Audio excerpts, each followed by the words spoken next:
Welcome to the first episode of the Angry Clean Energy Guy AC. That's after coronavirus. Everything, and I mean everything, appears to be changing. The way we eat appears to be changing. More local food, less food from far away. The way we travel appears to be changing. Less flights, less trains, less car trips. And for one thing, fewer people will die because air pollution from dirty cars and SUVs and trucks and diesel buses is one of the leading causes of death worldwide. Leisure appears to be changing.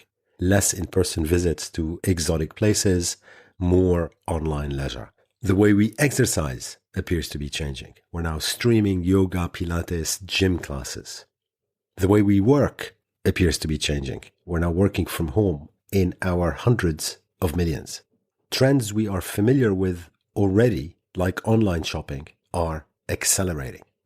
But at the same time, 25% of the Western world could be unemployed by the end of March, by the end of this month. Think about that for a second. 25% of the entire workforce of the Western world could be out of a job by the end of the month. And what the coronavirus is showing us, is actually screaming at us from the roofs, is that we as a society have failed to provide to most secure jobs, secure, reliable pensions, income support, skills training, clean air, clean water. We're in the middle of a Corona-geddon that makes it clear that most don't actually have acceptable healthcare, don't actually have job security whatsoever, and don't actually have much social protection. Welcome to episode 33 of the Angry Clean Energy Guy with me, Asad Razouk. Thank you for being here.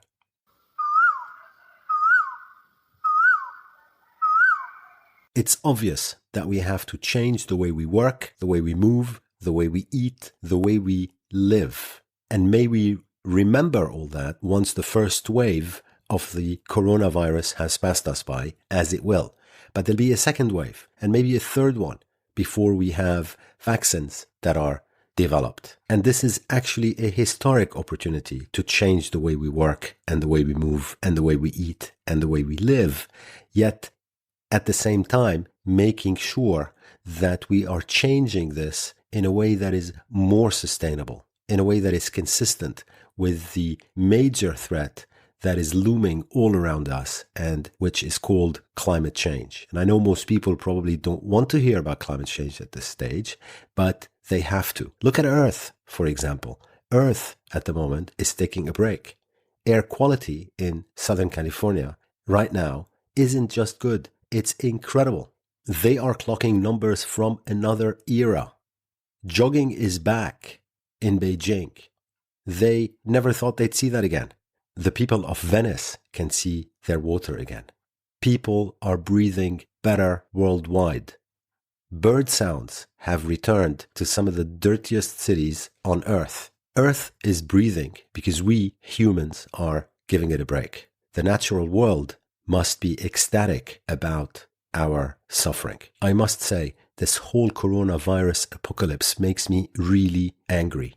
And it makes me really angry on so many levels. I feel like I am living in a movie, and a horror movie at that, because the entire epidemiological community, so all the experts in biological disease, have been warning everybody for the past 10 or 15 years that it wasn't a question of whether we were going to have a pandemic like this. It was just a question of when. And what did we do about it? We went and we stockpiled arms, is what we did about it. We stockpiled tanks and guns and uniforms. We didn't stockpile masks or protective gear or ventilators, even though the warnings were all there. Now, does that ring a bell? Because if it doesn't, it should. And that bell is called climate change. We are doing exactly the same thing with the climate change crisis. So here is what I'm hoping for. I am hoping that the coronavirus apocalypse can demonstrate the importance of science as transmitted by experts. That's a super valuable message for the anti-science crowd, which by and large is largely shutting up. All our flaws, our weaknesses, our vulnerabilities are being exposed and highlighted by this virus. These may be dark times, but there are important lessons that we need to learn. We've got to emerge better, and we've got to emerge smarter, and we've got to emerge stronger. And if I could put it simply, COVID-19 offers humankind a modern precedent in super fast forward mode to the coming climate crisis. If we don't do something, and that's something major, the climate crisis will be far worse. And in many ways, astonishingly many ways, it's the coronavirus crisis in slow motion. The climate change emergency is the coronavirus crisis in slow motion. We need to learn, and we need to learn fast. So, what am I hoping that we're learning from this crisis? How can we possibly tackle with far more urgency the climate crisis as a result? The lessons, I think, are relatively obvious. The first one is that acting on science from experts is critical. Listen to the experts. And as an important aside, disregarding scientific evidence is criminal. You know who you are. The second lesson is that competent government is critically important in a crisis. Think Singapore, think Taiwan, think South Korea, with their laser focus on the challenge from day one, with the full resources of the state deployed, all with full transparency and open communications to the public, and then benchmark that against the response in most of the Western world. Next lesson, people having faith in the competence of their own government is just as critically important. Again, think about Singapore, Taiwan, South Korea, and how in these countries, the population remained pretty much calm because they knew that their government, their competent government, was implementing measures that had their buy-in. Lesson number 4, early aggressive action minimizes loss. That is super important. That is completely what we're avoiding in the climate change crisis. Early aggressive action minimizes loss. By now, you would all have seen one or more or many politicians brandishing around the flattening the curve chart about the coronavirus. That concept, the concept of flattening or bending the curve, is finally sinking in. And it is the same exact concept for emissions. So I am hoping that all the flattening the curve and bending the curve talk about politicians in the coronavirus crisis will somehow stay the course in the climate emergency, which we are going to have to return to with increased urgency as soon as we finish with this one.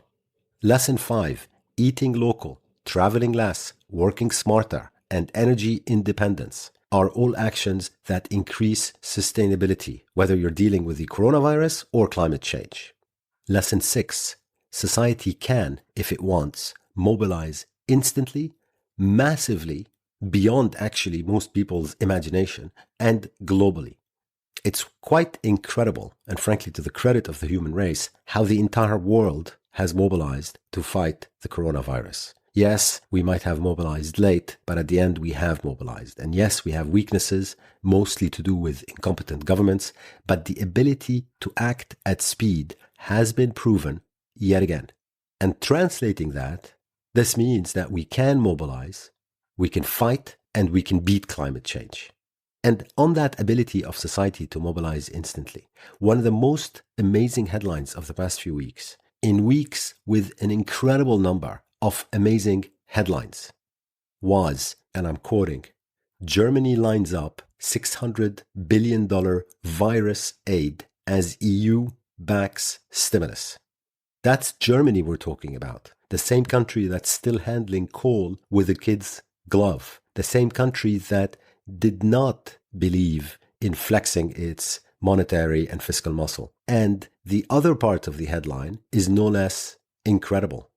It says, Germany lines up $600 billion virus aid as EU backs stimulus. Again, something that we have not seen when Greece went down, when Italy almost went down. We actually have not seen that at all in the history of the European Union. But here you are. Britain has suddenly made hundreds of billions of pounds appear from nowhere. The United States is about to pass a $2 trillion bill. that's trillion with a capital T, in measures to defend its people and its economy. I mean, these numbers are stratospheric. They are incredible. Nobody would have imagined that they could do that in a week, or in the case of Germany, in days. But there you are. It's being done. It can be done, and we can do it again to fight the climate emergency. On a related note, I've also tried to translate the measures everyone is urged to take to slow down the coronavirus into climate speak. So, wash your hands with soap and water thoroughly and frequently.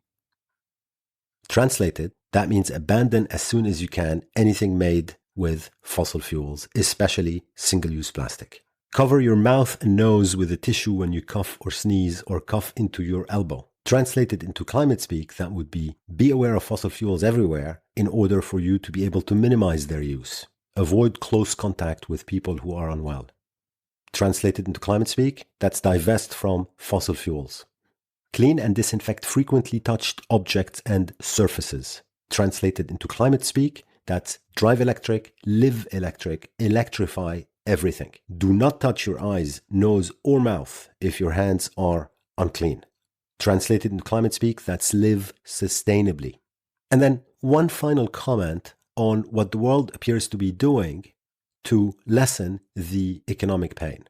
Stupidly, and I'd like to repeat this word, stupidly, the world appears to be going to central bank interventions and airline bailouts when the solution is blindingly obvious. We need Green New Deals everywhere. That means doing capitalism differently by focusing on people, not corporations. People need secure pensions. They need income support. They need skills training. They need clean air. They need clean water, and they need healthy food. So as airlines, hotels, the retail industry, banks and other financial institutions, and shockingly, even oil and gas companies come asking for bailouts, we can ensure that these are transformative. Move these sectors from their 19th century design to a 21st century one. Focus them on Green New Deals.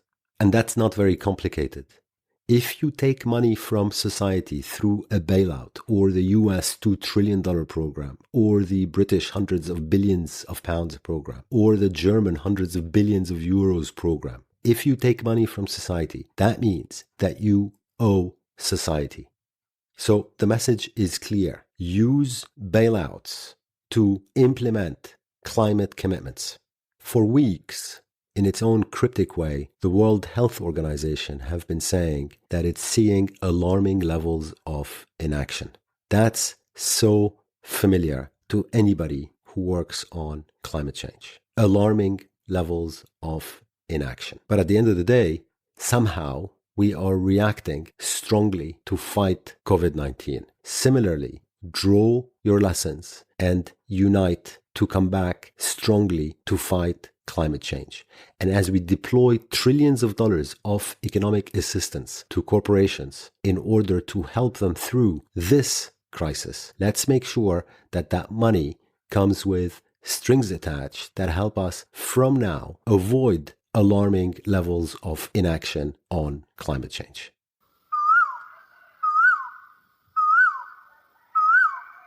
If there is one thing we should keep in mind, is that sustainability is about resilience.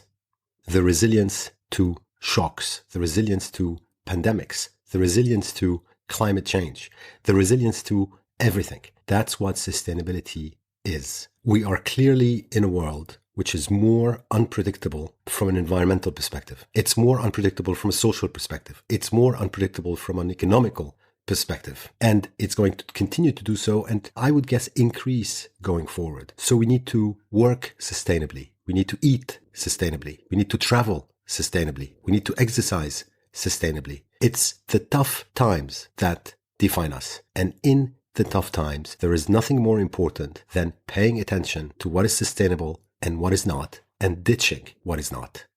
And one final word. China has got to stop deregulating what it calls wet markets. After SARS, they tightened wet market rules. But then, guess what happened? That turned out to be temporary, and they loosened them again. China, you cannot do that anymore. I very much hope that the international horror at the spread of this virus and its impact will ensure a global policy ban on all wet markets globally. We simply just have to have that, and anything else would be completely irresponsible. Thank you so much for listening, and stay safe.